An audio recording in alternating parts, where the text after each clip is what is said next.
And as you probably know by listening to the Pagey Train, I'm terrible with last names. So, Brattoni, Yeah, I got it right. you did. Fuck, I could have got away with that. Brattoni. It's not that hard to say though.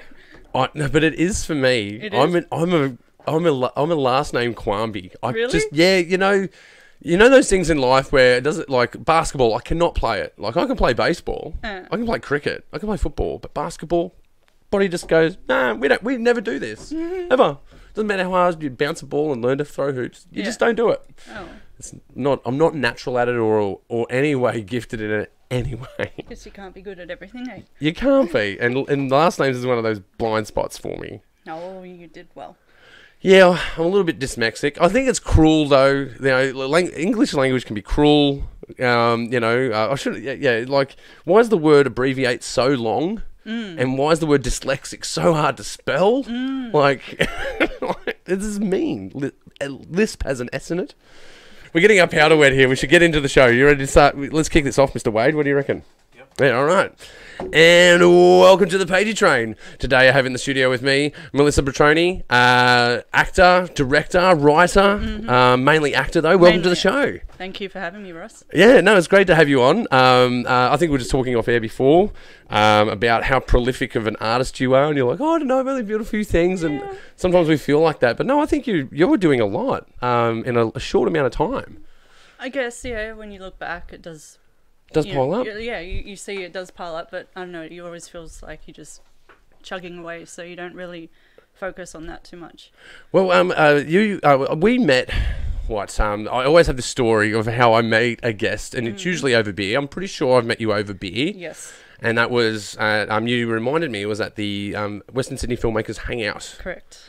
About 3 years ago. 2017. 2017. And through there we figured out that we got like literally like 100 or so mutual acquaintances. Something like that. Something ridiculous like that. Yeah. I don't know, I guess it shows how tight our community is. Yeah, very tight, yeah. Yeah, but how accessible it is. That too. You can totally just jump into it. It's everyone is welcome. And we see all kinds of walks of life at the Western Sydney Filmmakers Hangout, and we recently started, because of, thank you, COVID. What can you thank COVID for? Not much, but we can thank it for video conferencing.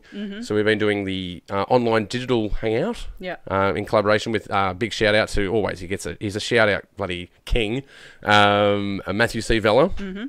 So we've been hanging out there. He's the one who started all that, wasn't he? Yeah. So way back when. We were doing, because I kept, well, you know what I'm like. If I run into, because you've seen me do it, like I run into people with a cool film, and I go into this fake threatening mode where I'm like, you better enter this fucking movie, man. It's fucking good. You did it to the film I was in. I did. Yeah. Was that recent? Yeah. I actually got. Oh, that's right. Because you came to the SF3 festival. Yeah, that's right. And that's where it screened, and then you came and said, "Oh, you guys, you should pop it into our festival." Yeah, man. That was very impressive. Very, very short film, but a lot of impact. Yeah. Did you guys win? Did you get any awards from that from SF3? Anisha Thomas got the WIFT Female Creative Award. That's great. Yeah. Another shout out to Anisha. We had her on the show about 2 years ago. Actually, she was on the season 1 of the Pagey Train. So you got the award for that. That's great. But did you enter anywhere else other than Made in the West? Luke, the director, I think he directed it to one of the he entered it into one of the Liftoff festivals. I think it was the one in France, maybe, but your festival, of course. I'm not sure if he's done any others. Yeah, okay. At this stage. Well, he got two showings at Made in the West this year, because we've split into two screens. Yeah. So, which is exciting this year, because now that COVID's been lifted, yes, we've got 600 seats. So you can do the one cinema again? They've given us both. Oh, yeah. Yeah, we've got both cinemas again. Oh, again? Yeah. Nice. Yeah. They saw what they can now see the potential. Right. We had it was really cool. And big shout out to the events team. It's a shout out, start out. Big shout out to the events team. We had they had a meeting with us like very soon afterwards, which is very unusual. Normally, there's a bit of breathing room, bit of email exchange. Thank you for this, thank you for that. Well, good to see you next year. Well, let's set on a date for the following year, and you confirm your next year. You do all that. You do all that all the time. But they came to us straight away. Yeah. Wanted to do a video call meeting. Wow. We're like, and well, sometimes you go, oh, shit, what's this about? Like Well, they what's must be pretty hungry for it then. They must have liked how it it went. yeah, but we're used to going in to meetings always hat in hand. We're always pitching because someone's always saying no to us. Like for all the glory you see in Made in the West is on the back of 1,000 no's. Right, there's a lot of no out there. So it's turning around now. Totally. That's good. I'll give you an example. We every time a venue changes manager, I have to go and explain our value. Oh, right. I can imagine that would be a giant pain in the ass for you every time. Yeah, you got to pitch every time. Every time you got to pitch. Every time you got to pitch. And we thought, oh shit, what have we done? What are they? They're kicking us out. We've got to go find another venue. Here we go. But that's not what it was at all. They're like, whatever you do, don't leave us. We're having a firm relationship. I think their management, like higher up, has seen what we do, and they're like, "This has value." Yeah. So big shout out to you guys. I know it was a terrifying conversation for us, and it makes so much sense to have it in a local cinema as well. Yeah, totally. Based in Western Sydney, because I remember when you were in the Paddington days. Yeah. And it's a trek all the way out to the city. Yeah. It was like, it felt a bit weird being there, but it was still nice environment, of course, and huge venue and all that, but. Yeah, it makes more sense to have it, Well, it does. I think we got a better setup. Like not to downplay the Paddington, because that was an era. That era was important. You had the brass fittings, red carpet down the middle, nice aesthetic. It made filmmakers feel special. It definitely did that. But when you got a screen that's 4 stories high on a $4 million projector while you're sitting in leather seats surrounded by 200 people, there's no substitute. There's no substitute for that. No, there certainly is not. Someone asked me. I was on a conference call / question and answer. What do you call that? Q&A. You get there eventually. Eventually, you get there. I was on a Q&A, and someone asked me a question. They said, "Oh, what do you like most about Made in the West?" And someone is ingrained in it. That's a difficult question. Like, there's so much that I like, but how do you pick and choose? Well, I figured it out. You did? Yeah, it's watching filmmakers watch their film. Of course. Because when I see filmmakers and they see their work on screen, and because I'm watching the filmmaker, I'll watch the audience. And it's such a special thing to go through. Yeah, filmmakers and those close to them as well. What was your experience when you were at Made in the West, watching your fantastic? Because you've been on screen so many times at Made in the West. Twice. No. I think it was twice. Is it twice? I think so. I think it's more than that, isn't it? I don't think so. Really? Oh man, I should do my research more. I just feel like you've been on screen a lot. I was just going, maybe I've just walked into the cinema at the right time going, oh, you're up there. You sure it's been only twice? Yeah, I'm pretty sure. Okay. So it was like The Intruders, and then the one I did back in 2017 that I submitted, it was a semi-finalist. Yeah, okay. Yeah. But not as an actor on screen? I don't believe so. Oh, wow. I've seen you. Where have I seen you? You've been everywhere. I try to be everywhere, but...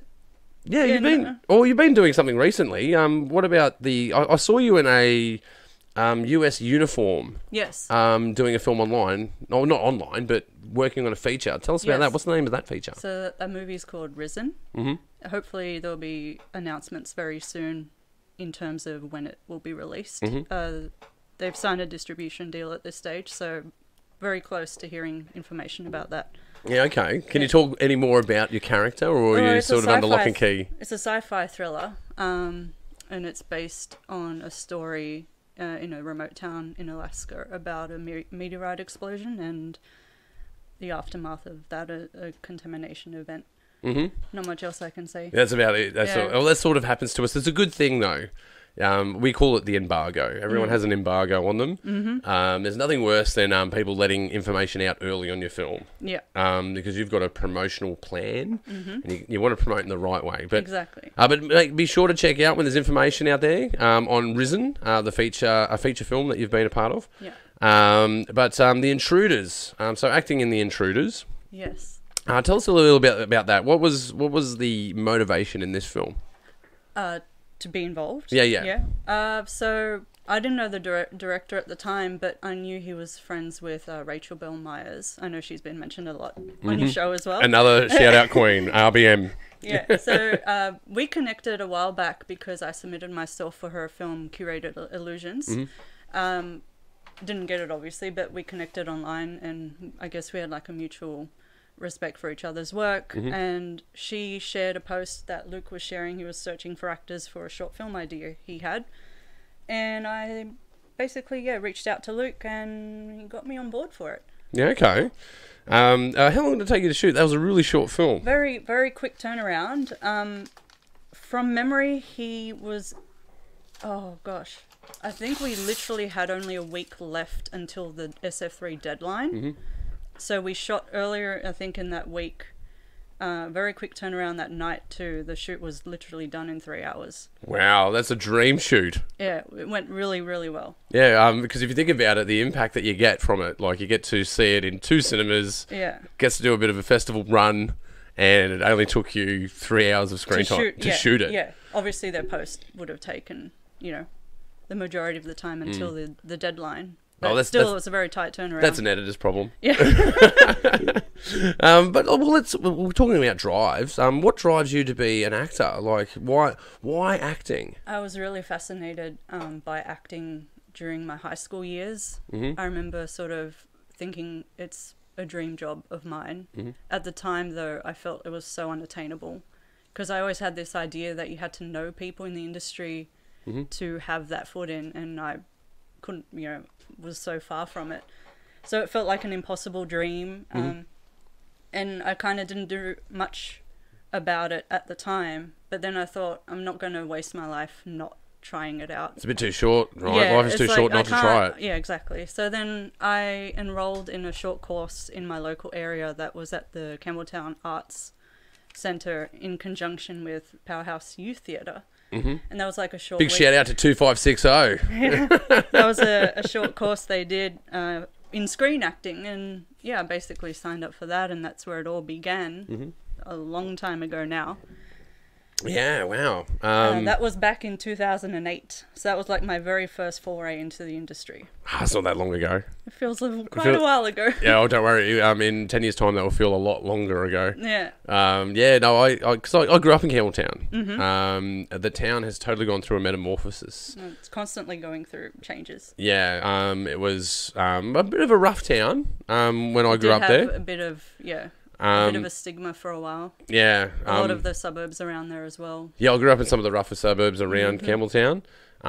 But it's good to see, like, I've got a few friends back there that are doing stuff involved with the art scene. Yeah. Because they've got a great venue there. It's a lovely venue. Yeah. Great establishment there. The Campbelltown Art Centre is great. It's a heritage building. I have fond memories of plays being played there by friends of mine. Mm-hmm. I'm glad to see that they're still going.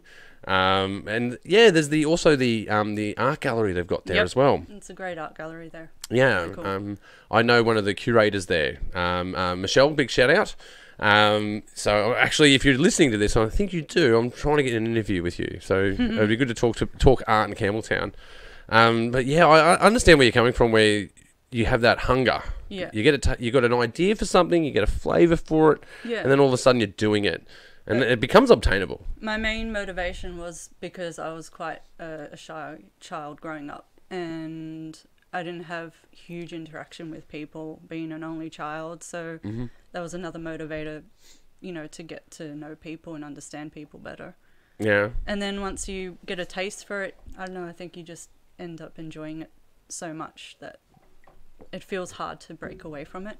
Yeah, you can't ever get rid of it. No. Yeah, it's always there. Yeah. And if it's absent, it's missing, and you feel that void. Yeah, definitely. Yeah, I have that within a few arenas like that. Like when I got into filmmaking to do Foley, of all things, to do Foley, and I've been on a whole massive journey of writing, directing, being a cinematographer. I've even started getting into acting myself. Yeah. Which I never thought would happen, but now that I'm going to sidetrack on that, but I got into it in about doing Foley art, and now I'm doing Foley art again, but now I've got the benefit of being able to fill a role on any set. Yeah. And if I'm doing anything from holding a boom pole to directing a film, I'm totally in. Isn't it great to just mix it up and have a taste of various sort of roles in the film industry as well, rather than just sort of concentrating on the one thing? I think it's nice to diversify and be a slasher. It is, because a lot of people have different skill sets, so there's opportunities there. Well, I think there's some parts of me that have learnt filmmaking from people being not able to do that role, so I teach myself how to do it in a collaboration. Someone goes, someone needs to direct this. I'm like, oh look, I don't know what I'm doing, but I'll direct it. That's very brave and clever of you to do that. Yeah, oh, totally. I just literally chucked myself in the deep end. Yeah. And then you learn to be a director, and you realise, oh, I'm not too bad at this. I know what is required. But when you're an editor, you're a better director, or when you're a director, you're a better editor. And when you're editing and directing, you go, oh, I'm actually a bit of a cinematographer as well. And then I've just started acting. Like, I've been in films before, but this is the first time I've done. Like, I just recently was in a film. Big shout out to Maria Tran. I was in a Hong Kong action comedy where I'm the bad guy, and I got to do a monologue about being. I got to do a bad guy monologue. That sounds pretty cool. Which is pretty awesome, and then have a fight scene, right? Even better. Right, I get to do all these stunts, right? And I realised the drive to do that, because I've driven people to do that. Yeah. Like, or directed them to do it. And now you've got a taste of it for yourself. Yeah, so now I have to do this as well now. Yeah, definitely. I don't know. I find it acting is the scariest part of filmmaking, I reckon. You think so? Yeah. I think directing is a scary aspect. Yeah, I would definitely say that would be. I would say because you got probably the majority of the pressure on you. Yeah. Because you're in charge of sort of everyone around you and what happens, and but people looked up to you for, yeah, well, for guidance. And if it all goes wrong, it's your fault. If it all goes right, it's your fault as well. But when you're an actor, though, you're on there forever. Yeah. You're there forever. Yeah, I get that. Like, as a director, your name's just on it. Like, it's easier to name actors than it is directors. It is. So I reckon the pressure, it's a delayed fuse as an actor. Growing up, I used to just really concentrate on actors' names, but now it's kind of switched around. I tend to focus more on directors' names and all that. Yeah. Yeah, so do I. I used to play this game with people. I would say, like, name 10 actors, and they'd name 10 actors. I go, name 5 directors. And they go, yeah. I go, name 2 editors. Yeah. And no one goes, I don't know an editor. No.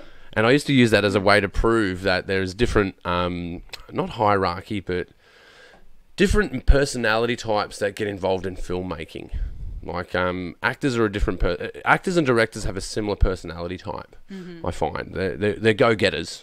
They're out for attention, out to go and tell a story. Yeah. And editors still out to tell a story, but they don't like being in front of a camera, and they don't... I'm generalising. Yeah. But generally, they're introverted people. Technically minded as well, so they probably have different focus. Yeah, it's the hidden art. Yeah. See, acting's not a hidden art. It's a very in-your-face art. Definitely. And directing is an in-your-face art. This is my story, and so I tell it.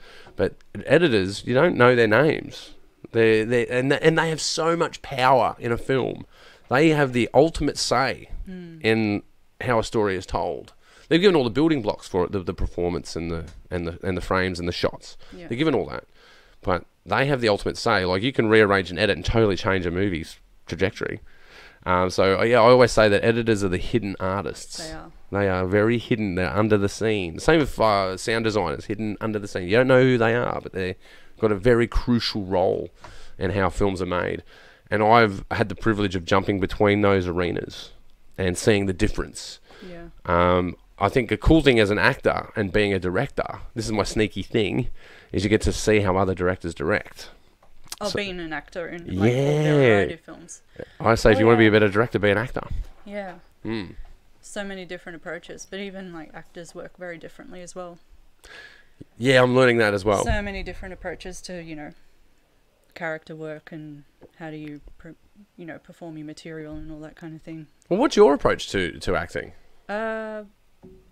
Lately, I feel very instinctual about it. Mm-hmm. Like, I've done various forms of training, but lately I tend to, you kind of work on the core principles in your own time, but then once you get to set, I find I almost leave that to the side and just base it off instinct mainly. Okay. Yeah, because when I got given the conundrum of doing a role, you have in your mind how it's to be done. Yeah. And then you rehearse that role. Because that's the issue then. You need to be open enough and flexible to change if required. So if you're too, set in a specific way, then that doesn't work very well for everyone, because if things need to change, you know. Yeah. That, you have to be agile as an actor. Yeah. Because I was doing this role and I had a voice for them and how they would sound, and it was totally different from what the director wanted. Yeah. Because you're given the script, you get the part, and you go, well, I got the part on this one aspect, but then you start to unpack it and go, well, wouldn't I go this direction with this and this direction with that? But it's exactly like you say. I learnt that you have to be agile. It's not just because you've got a script that's set in stone. Even the script as a director is not set in stone. That's not always, no. That's a fluid situation as well. Yeah. I even on my shot lists, I add, if I'm doing a scene, I'll add blank lists at the end in case I go, I've got a shot idea. And okay. So things on like spur of the moment that you think. Yeah, because you sometimes you're not you get fully inspired and you're like, oh, try this out. Well, the location dictates it, right? Yeah. So sometimes you go, you might know that you're doing a shot reverse shot. You know the basics. You know you're going to do a wide shot. And you might have an intro shot and a conclusion shot in there of that scene. So how do you get into the scene? How do you segue in? And how do you segue out? And then all of them meet in the middle.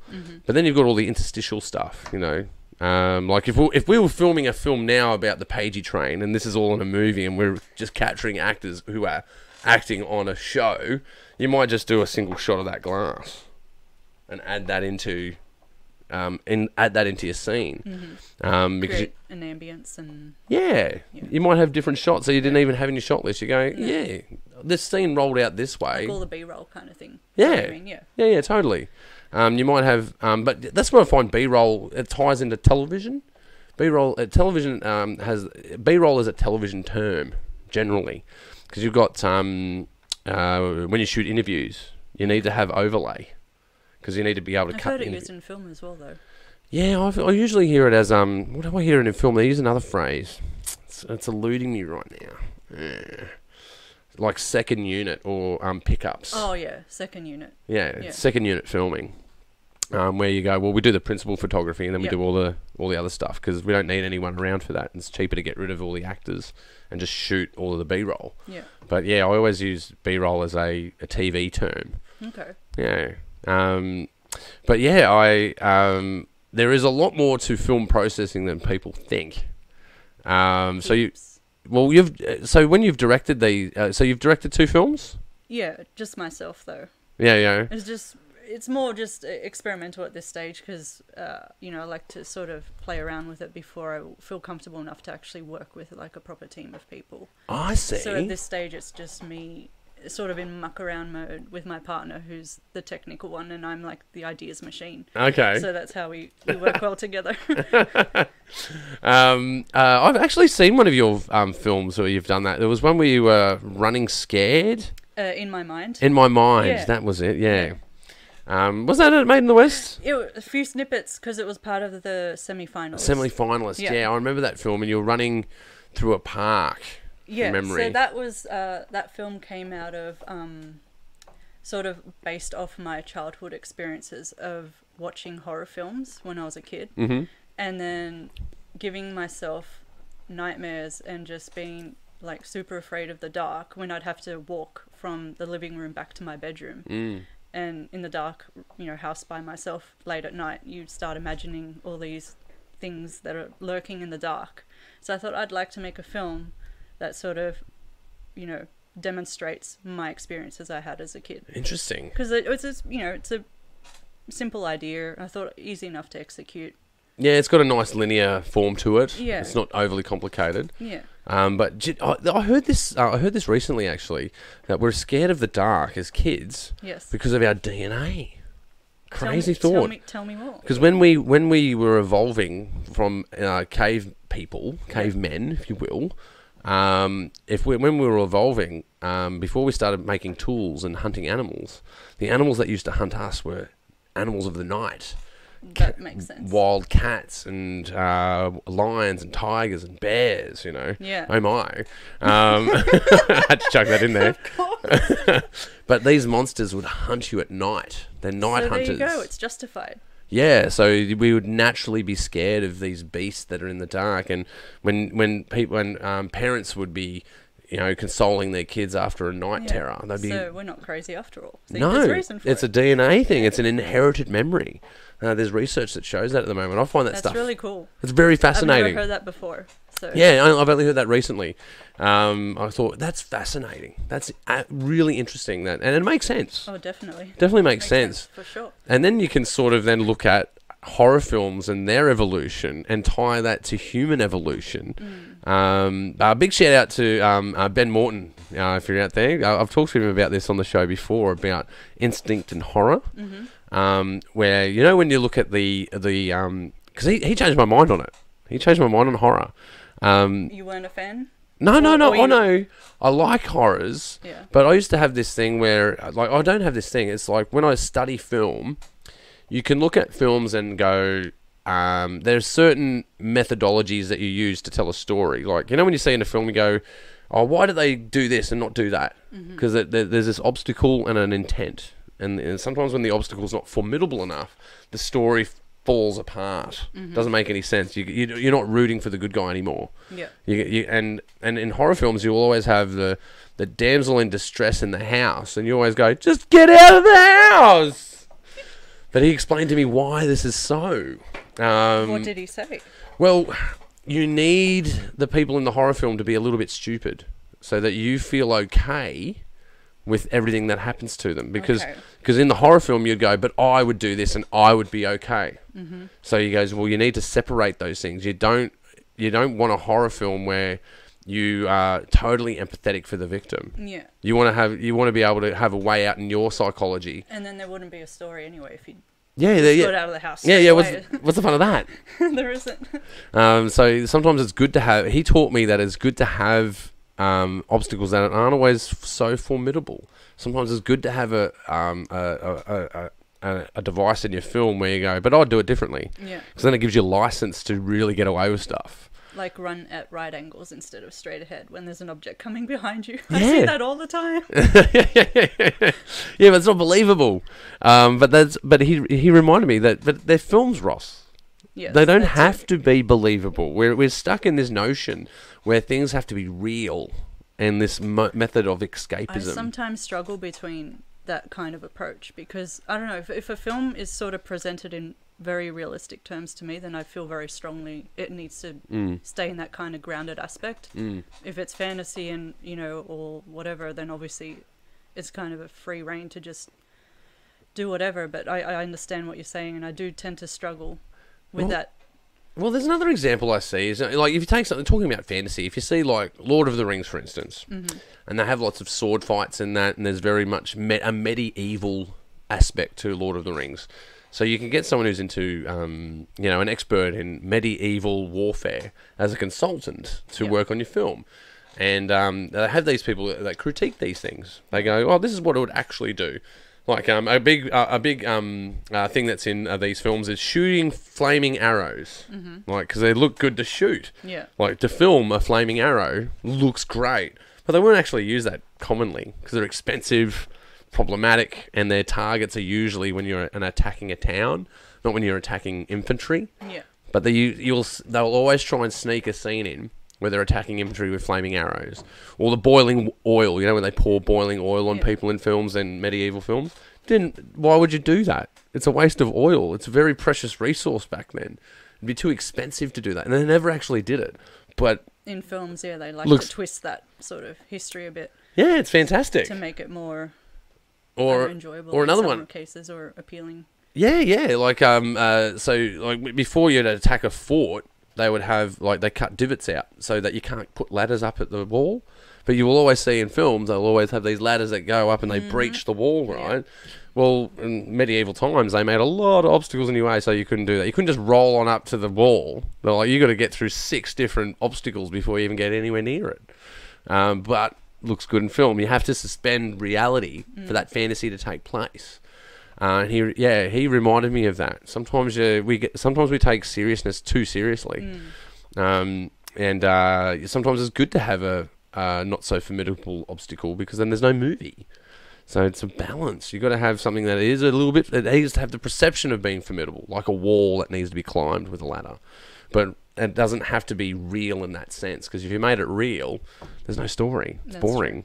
True. Like the whole idea is escapism and getting away from reality. Reality can be quite boring, unless you. Oh, that's why I miss Trump a little bit, actually. That's the whole point of film. Also, it allows you to escape reality and into other people's worlds for a couple of hours. Well, I think we had film crossover into reality. Speaking of Trump, I was talking to you off air before. Like, I kind of miss the guy. Not that I'm a Trump supporter, but he was entertaining. For a lot of people, yes. Yeah, a lot to talk about, and there is a void where once that annoying mop-wearing dude has gone. But let's get off that. Don't want to get back too much. People need to find, I guess, new things to. Yeah, we need something else to poke fun at. I don't know. Well, he didn't need to poke a lot of fun at him. He poked a lot of fun at himself, and he had plenty of critics. But yeah, no, it's just all Corona now. Corona. It used to be Corona Trump. Yeah. Now it's just Corona. And everything that's happening in Australian politics, but I don't want to get into that either. Oh no. No, let's not. That's a bit itchy. But do you have any projects coming up? So you mentioned Risen. So that's, as I said, news for that will come out very soon. There's another film I shot a few years ago called Angels in the Battlefield. It's about Anzac nurses. Oh, wow. And that's a documentary, and they're hoping to release that probably around about Anzac Day this year, hopefully. Oh, great. This is the one I was thinking about, because I must have got excited, because I'm obviously got a lot of history with Anzac Day. And yeah, tell us a little bit. So are you the director of this? Do I know? So Nick Blizneski, I think is how you pronounce his name.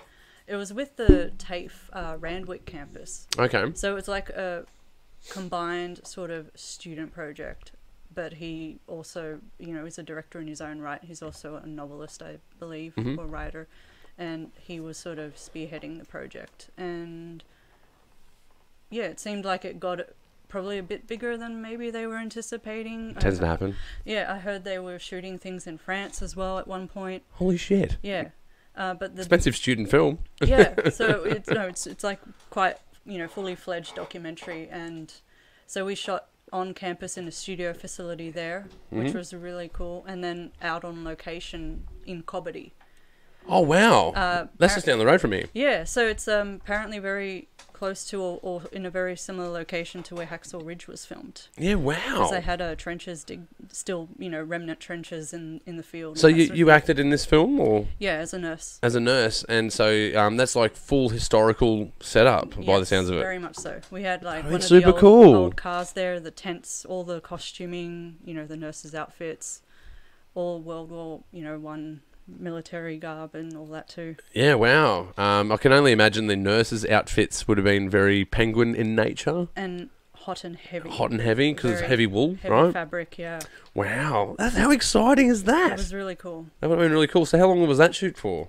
Oh, that went on for a while. So that would have been a big shoot. It was a big shoot. I wasn't one of the primary cast members because the film is centered around two nurses specifically, named Kitty and Nellie. Yep. And it was mainly following their journey, so we were basically nurses that worked with them. Yeah. And I think I did a couple of days shoot with them, yeah. but they went on for quite a while. Yeah, so it would have been weeks and weeks for them. Yeah. And they ended up in France. As well, not like consecutive, but it was like, different times. And this is during COVID as well? No, this was before COVID. This was before COVID, okay. Yeah. That'd be very exciting. So that would be coming out hopefully this year. Hopefully this year, yeah. Hopefully this year. So do you have your own channel? My own channel? Yeah. No. You don't have a Facebook? You've got a Facebook, don't you? Oh, I've got a Facebook page. Yeah. What's your Facebook page? Oh, it's just my name. Melissa Brattoni. Yeah. Yeah, cool. Well, check out Miss Melissa Brattoni. You've got Risen. You've got Angels of... What was it called? Battlefield. Angels of the Battlefield. Yeah, that's a really good start. I'm really happy for you. Thank you. Do you have anything that you're directing that's coming up? I guess that's where I was going. I'm writing some things at the moment. What are you working on? So I've got a couple of shorts that I'm currently writing and a feature idea as well. Okay. First feature. First feature. Yeah. So big. It's so big. Have you started writing the feature? Yes, I did, because last year I entered one of the actor pitch competitions. Oh yeah. Did you get any wins in that? No, I wasn't a finalist, but that was such great motivation to try and, really knuckle down and get something out. Oh, deadlines. Deadlines help so much. Yeah. Writing a feature is really hard. It's very hard. I always ask this of writers: are you a blinking cursor person, or are you like plan it out then write it? Well, with the feature, I've planned it.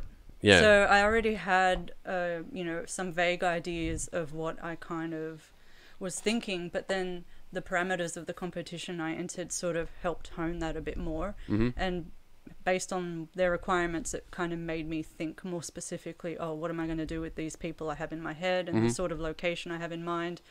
And then it all just came to me really suddenly. So it was just kind of a process of pretty much writing out, chunk by chunk, all the various ideas, and then honing it and trying to think, hang on, let's start from the start. How do I want it to, Yeah, where is the start? I And think where do I very jump into the visually. story? Yeah. So I think in visuals. So I kind of try and play the film in my head, Mm-hmm. and what I see is then how I write. That's how I do it. Yeah, I'm a visual thinker. I use cue cards or palm cards. I think I'll get to that. I'm not up to that stage yet. Yeah, I totally recommend it, especially if you're a visual thinker, because then you can just bullet point Yeah. what the scene is, and you've got the trigger in your mind, like, this is this scene that I thought about, and stick it up on the wall, Yeah. and then you can just make a tree of it, Yeah. and then all of a sudden you've got your Act 1, Act 2, Act 3, list of actors, list of characters, list Yeah. of locations, and then you've got like a map, and stick it on the wall, and then you can make it talk. At the time, also, I researched the hell out of how writers come out, writing. And that was one of the things that came up, that, if you're scared about the blank page, just like do little point forms first. Yeah, but there's some freaks out there, Melissa. There's some freaks. I know some of you freaks out there that are blinking cursor. I'm just going to write a story from start to end. Who the hell are you people? If you can do it, do it. But, some people might not, find that a bit overwhelming. It's like, where do I begin?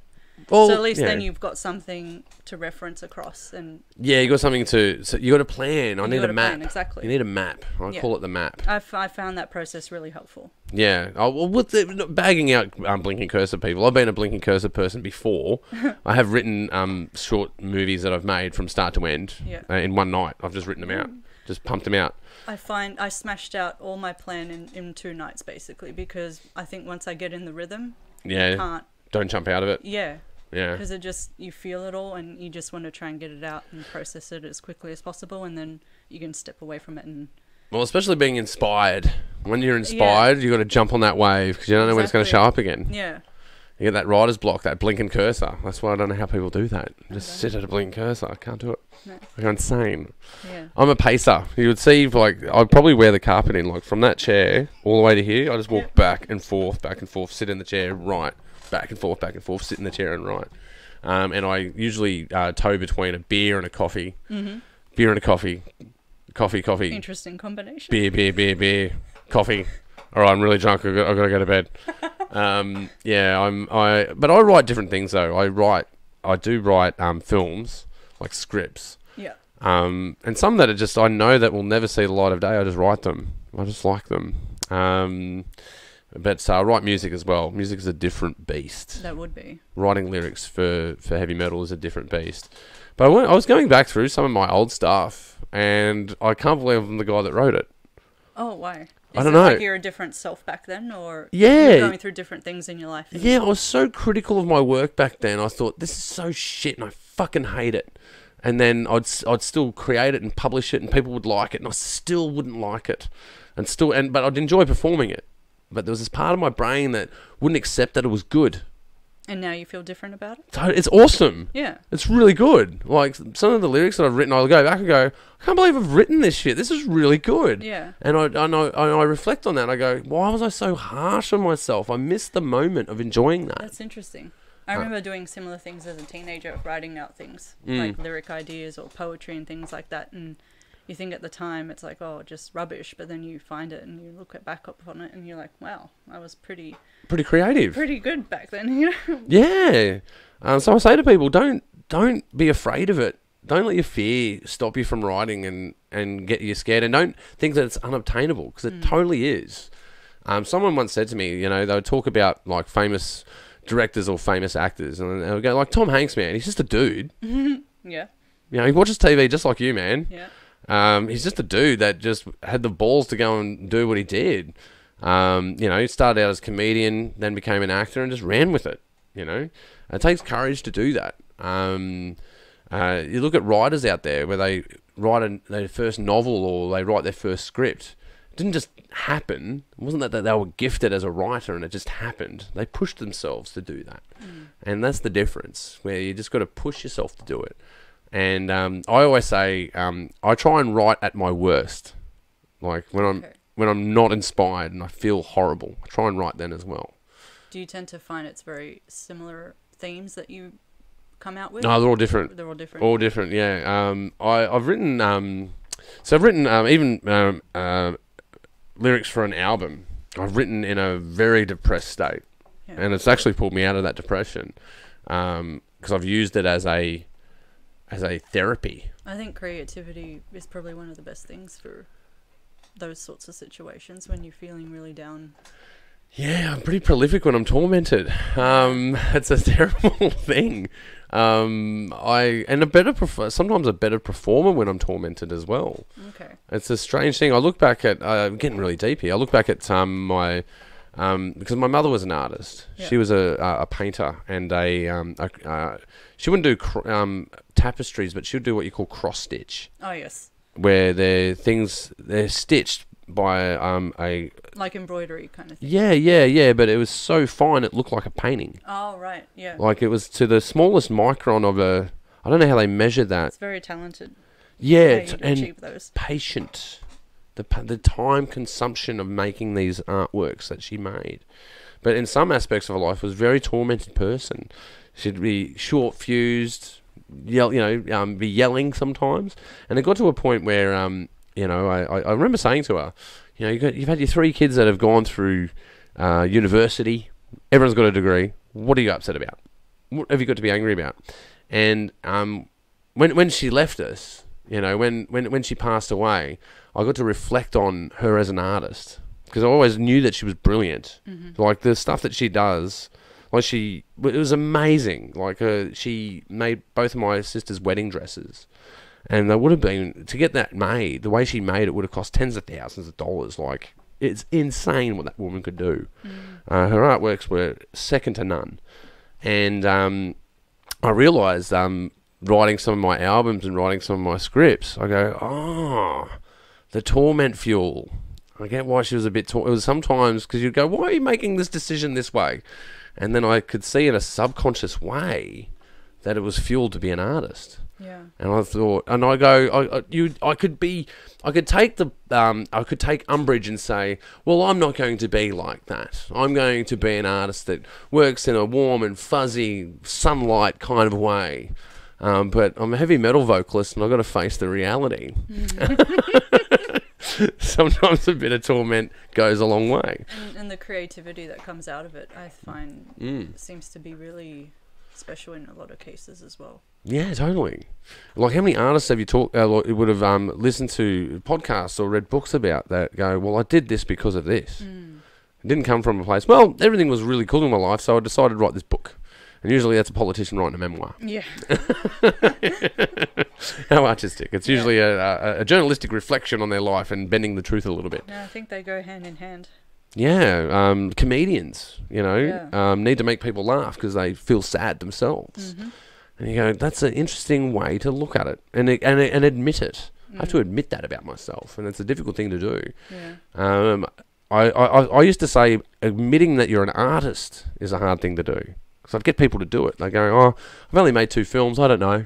Because of people's perception, or do you think there is still a bit of a stigma with people undertaking the arts as a profession? I think it's a bit of both, yeah. It's a bit of both of those things. There is definitely a stigma about taking on that profession. Like my folks said to me for a long time, why are you doing that for? With my father, like he would be, why are you doing heavy metal for? Why? It's embarrassing. Why?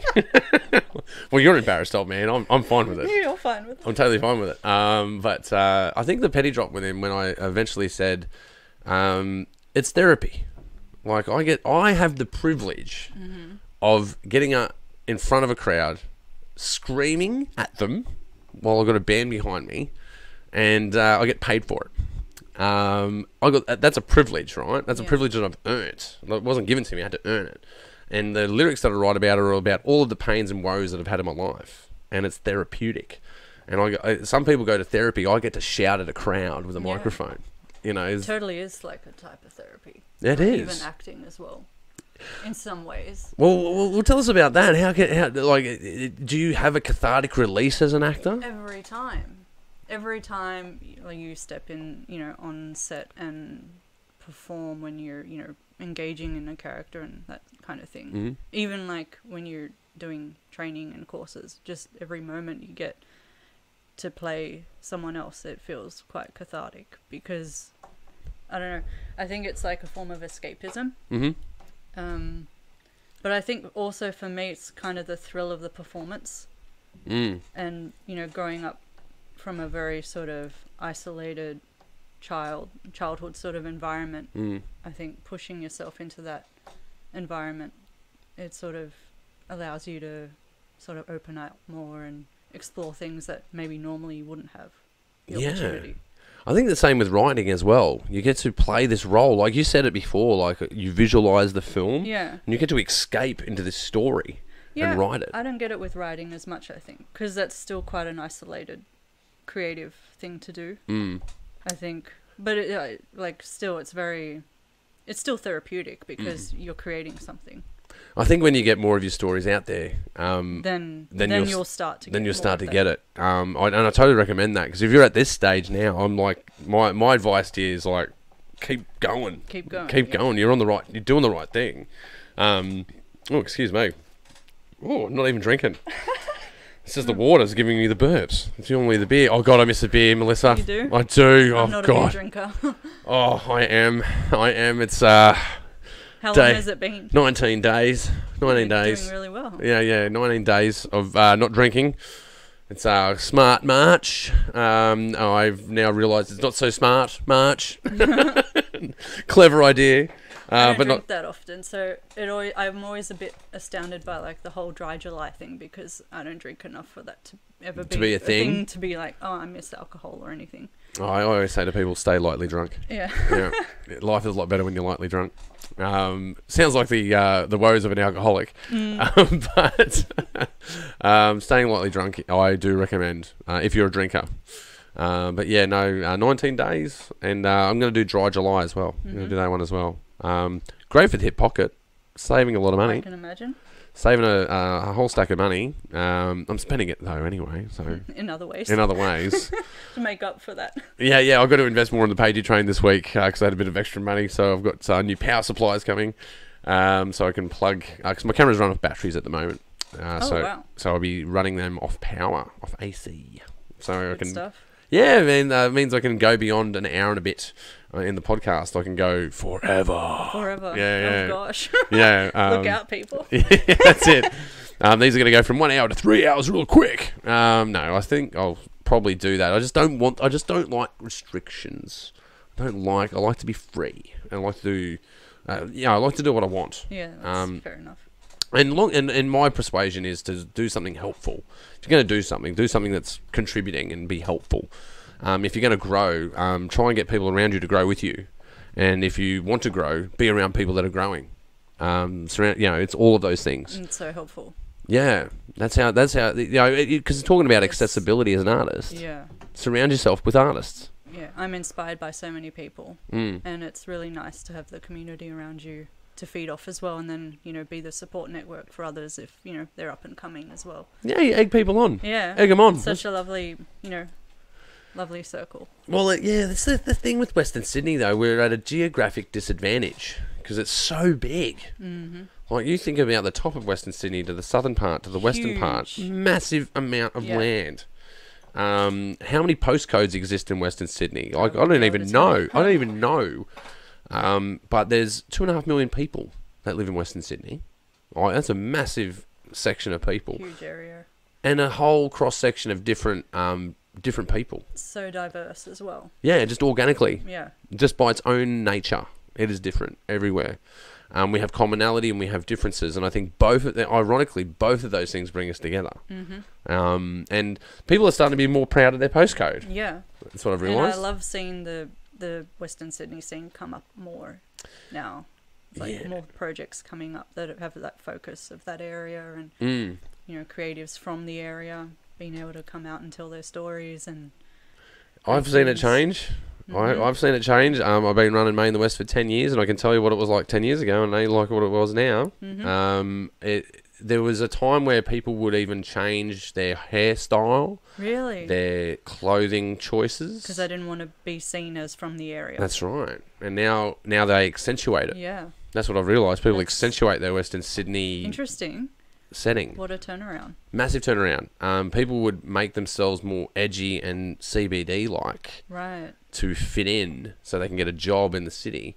And now it's kind of like, we'll just start up our own business out here and create work, and that's what's happening. There are a lot of writers, especially writers from Western Sydney, that are out there working on big projects. The artist ratio in Western Sydney is bigger than anywhere in the country. Like this, we're everywhere. Yeah, we're literally everywhere because it's such a rich pot of storytelling. Yeah, a little bit of pain in Western Sydney. A little bit of pain. So much. A little bit of pain and a shitload of gain, if you ask me. Like I'm watching it unfold. I'm in another privileged position that way. I'm watching it unfold. I've basically put myself at the shoreline of these waves that are breaking, and these waves are getting bigger and bigger and bigger.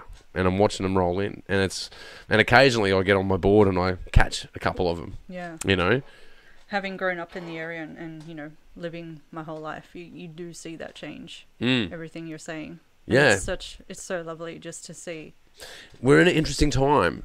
I think we're all privileged in that way of being artists in Western Sydney, because we get to change the guard at some point. At some point, we're going to get old, and there's going to be those that precede us, or follow us, I should say. There was those that precede us, and there's those that follow us. And those that follow us, it's all going to be set up for them. They're just going to walk in. We're paving the way for them. There's no paving the way. We're the trailblazers. Yeah. Right? And it's exciting being a trailblazer. Problem with being the trailblazer is you get a bit down, because if you're the leader of something, and if you're leading a charge on an artwork or a movement, you're going into the darkness. People that are following you, they can see you. Yeah. And they follow you. They can see where you're going, but you can't. You can't see where you're going. It's like uncharted territory. It's uncharted. Yeah. You're going into You're creating something new. You're going into the darkness. But those that follow, the path's already there. Yeah. They just got to walk the path. But the good thing about that is they can walk with more momentum and more strength. I've been watching a lot of interviews with famous actors lately, like people like George Clooney and Brad Pitt, and these really big megastars, and they're all the children of people that work in production, and people that were in like news production or soap operas, and they're just they're children of people that were embedded in making a living, not necessarily as a superstar, but just a living in the industry. That's even then it's like a little foot in. Yeah. You have been growing up in that environment. It's not like a strange beast to you. Yeah, you're trying to tackle. And you get that momentum. Yeah. You can and you've got some people that are supporting you to do it. That too. And they know the game. So you obviously get insight and a better understanding of how it all works. And that's where we're at. We're getting that insight and understanding of how it all works. And that's what I mean. I'm terrified of that. But there is a rock and roll-esque fashion to it, being a trailblazer. It's pretty, like, from a metal dude, being a trailblazer is pretty metal. I really do. Definitely. I really do think it's cool. But yeah, definitely keep writing and directing films. I reckon it's time for you to jump and the net will appear. Yeah, it feels like that part's coming up pretty soon. Yeah, I think you should jump in, because, like, think about it. How else are you going to learn to fly if you're not in free fall? There's no way. That's true. When birds are pushed out of the nest, they don't they don't walk the bird down the tree and go, take off. They're kicked out of the nest, and they've got to learn on the way down. And that pressure and that adrenaline. It's pretty scary, but really kind of fascinating at the same time. Yeah, but that's what I think we are. We're the birds in the nest that have been kicked out, and we're learning how to fly. I really feel that, and it's exhilarating terrifying but exhilarating. And sometimes you got to focus on the positive side. I think the biggest sacrifice in my life as an artist is time with my family. That's the biggest sacrifice that I've ever made in any career pursuit, actually, is being away from people that I love. And that's why I recommend to people as well. Take a day a month, take a day a week, whatever it is. Take some time to hang out with people that you love, because it can't... So important. Yeah, well, you could be so hungry as an artist, you go, oh, look, I'll work 7 days a week, 10 hours a day on this thing until I win. But then you realise to win, it's going to take you 5 to 10 years to win. And that's a lot of time away from everyone. I also find that if you try, or not, it's not like you do it on purpose, but I found recently allowing yourself to have a bit of the time to catch up on life and family and all that kind of thing. There's so much to draw from within your work anyway, so it kind of feeds back into it. So you need to kind of replenish, Well, you do. You need to replenish the well. Yeah. And that's where being the positive artist comes out in me. Like, 'cause sometimes it's good to be 3 days awake, drinking beer, smoking cigarettes, writing a metal song. That could be fun in its own right. But sometimes, you need to get your characters to interact. You need to come from a positive place. So I encourage people to write in different conditions. Write when you're sober. Write when you're drunk. Write when you're tired. Write when you're awake. Try it all out. See how you go. Write when you're uninspired. Write when you're, of course, when you're inspired. Write. But when you're uninspired, pick a moment where you're like, I can't be fucked doing this, and start doing it and see what happens. And usually, you'll become inspired. Usually, I do one of two things. I either get so frustrated, I throw a pen across the room and go, nah, that's it, I can't do it right now. Or I go, all right, I'm up for the next, and then all of a sudden it's dawn. Like, the sun is rising and I've written all of this content. Or I've edited all of this content. Or I've storyboarded all of this content. Something has happened in that duration. But actually, to tell the total truth, I think the biggest sacrifice I make is being tired at work. Oh, okay. Because of all your artistic endeavors take precedence, and yeah, they suffer. They're paying the bills, but they suffer. Yeah. They get the worst of me. Unfortunately, sorry guys. You get away with it. If I get away with it, I get away with it. Yeah. But COVID's been a bit of a dream for that. More home time. Yeah, no commute time. No commute time. Isn't that the best? It's totally the best. The world has changed. I have not been on a train since March last year. Neither have I. Are you scared to go on a train? I am. I am as well. For some reason, I have, the idea of public transport right now is not very pleasant. Yeah, I get to thinking about it and then go, that's not worth thinking about. Because the answer's no. I don't even unpack it. I don't even unpack that thought. I go, no, I'm not getting on a train. Yeah. The end. But I think I've avoided it. Yeah, I'm scared of it. I even notice it sometimes, not in March, but outside of March, when I do go to work, I drive. And, which is expensive to drive. It's more expensive. Tolls, petrol, car maintenance, parking. It's expensive to drive to work. And so I've got it worked out. I've now got it to almost the same price as I travel on the train. So it means I can only travel in half the time. Okay. So driving into work is double the price if you drive every day. That's what I work, or a bit more than double. So in a fortnight, I can do it in 100. On a train, you do it for $100. $100 plus you drive to the train station, which is pretty much nothing for me. I'm 5 minutes away. So it's very cost effective to go on a train, but not time effective. No. You lose a lot of time. I didn't realise how much time you lose on a train, because the train bus, you're stuffed. Train's running late, you're stuffed. You're running late, you're stuffed. Like, car, you manage your own time. Yeah. Although, I am terrified of unmarked speed cameras. I'm terrified of those. It's only a matter of time. Did you ever drive in the peak of lockdown last year? Yes. That was a dream. How surreal and eerie was it? It was very apocalyptic. Very. Yeah. Oh, because you live in Western Sydney. Yeah. Do you work in the city itself? No, I work in the local area. Okay. Which is good, but if I had to go out for whatever reason, there were a couple of occasions I remember driving along the M5 and it was empty. Where normally it would be, chock-a-block with morning peak traffic, and there was nothing. There was one day during lockdown, because I drive from here in Penrith to the centre of Sydney, right, pretty much, just outside of the city in Redfern, right?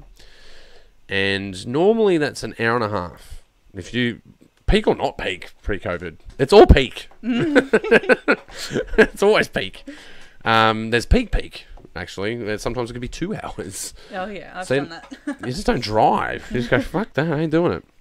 I got a drive down to 38 minutes from here to the city. Nice. During lockdown, because I had to go in for an emergency at work, and I got there in 38 minutes. Not speeding, like or maybe a little bit of speeding. Not overly speeding. Yeah. Like not doing more than 5 or 10 k's over the limit for less than 10% of the time. But no lights, no cars, just me and the road. I was the only one going to the city that day. Yeah. Which is just weird.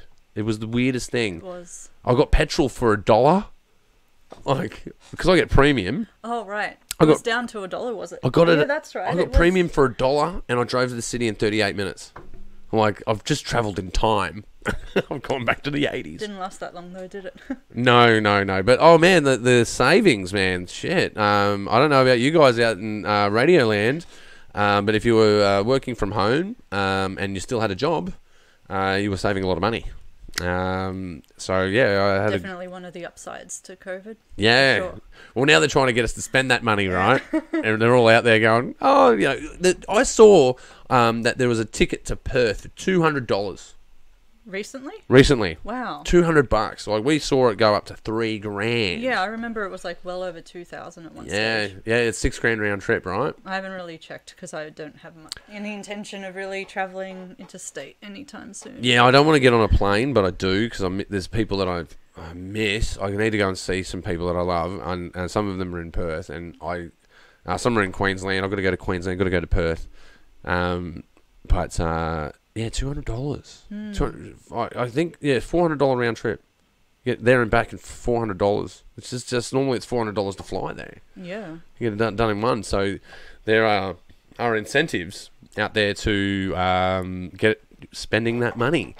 And I just haven't been. I'm like, I'll hold on to this money. I could use this money. Actually, I did spend a bit. I spent a little bit of money at Made in the West last year. Maybe a little bit. We lost most of our sponsorship, so I had to front a bit of that. Oh, okay. I got most of it back. Good place to spend it. Yeah, it wasn't that bad. I got most of it back, and I had a lot of help. Big shout out to Luke Walker and Luke Walker Productions. Actually, they helped out a lot. Big shout out to Media Hub. Big shout out to WSU, and the entrance because we get money for the entrance. Mm-hmm. We got so many entries that covered our venue costs. It covered the real basement costs. But all the other stuff, the advertising costs, the print costs, there's a whole lot of costs that go around Made in the West. It's an expensive endeavour. It's not cheap. And we got it to such a point where there's no real possible way for us to personally fund it anymore. Like, it has to be funded. Mm. And that was the year COVID started. So I was like, fuck! No pressure. We had an emergency meeting. We had a meeting where it came up, do we fold this in? No, it was dire. It was really dire. But we turned that ship around, man. I said to my team that we don't have any money, but we've got time. What can we do with our time to increase value? And if we increase the value, therefore we still exist. If I can get those bumps, and we had to roll the dice too, because you didn't know what COVID was going to do. That too, yeah. We feel like have you ever seen Forrest Gump? Yes. You know the scene where he's the only shrimp and boat in town. Yes. Right. Yeah. That's what we felt like. Yeah. Because all of our competitors, all of our colleagues that do festivals, they didn't play. A lot of them didn't go ahead, or a lot of them went virtual. Yeah. The only two that I know of was our festival and SF3. They're the only ones that I know of. There might have been another one out there, but out of most festivals, we track through the year about 20 festivals. Yeah, it was so nice to see you come through. And SF3 as well, because for a while I thought, oh wow, I don't think this is going to happen. But it's good you found a way. Yeah, we did, and we rolled the dice. But we had to we didn't fully roll the dice. I should really be open about that. We rolled the dice on what happened, but we had backup plans if there was a full lockdown. So we ended up out of that with an online festival. And here's where it gets weird for us, because now we're just going to keep. We've built the online festival, and the architecture exists for that.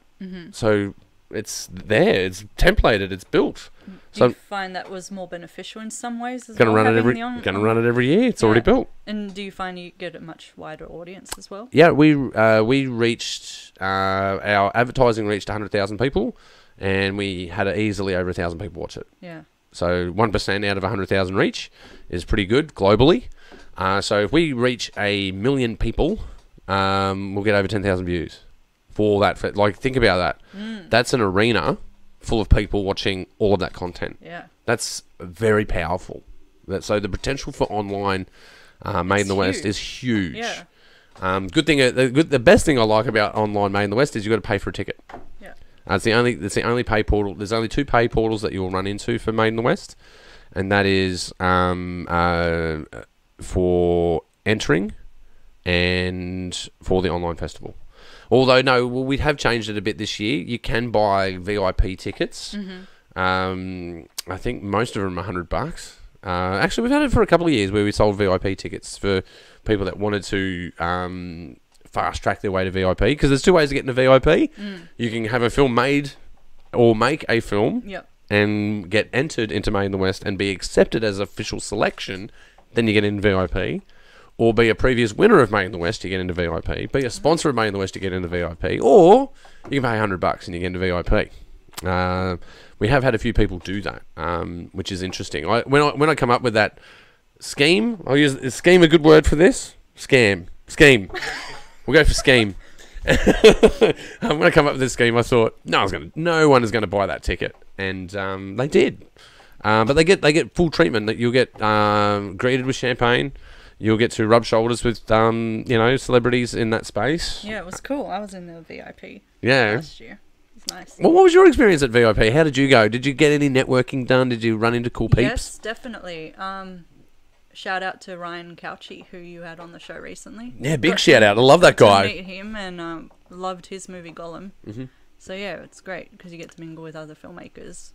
Shout out to Beena as well. Saw her that time. She is the ultimate queen of shout outs, actually. She's number 1. If you're listening, Beena, big shout out, mate. You are mentioned more than bread in life. Maybe bread, maybe air.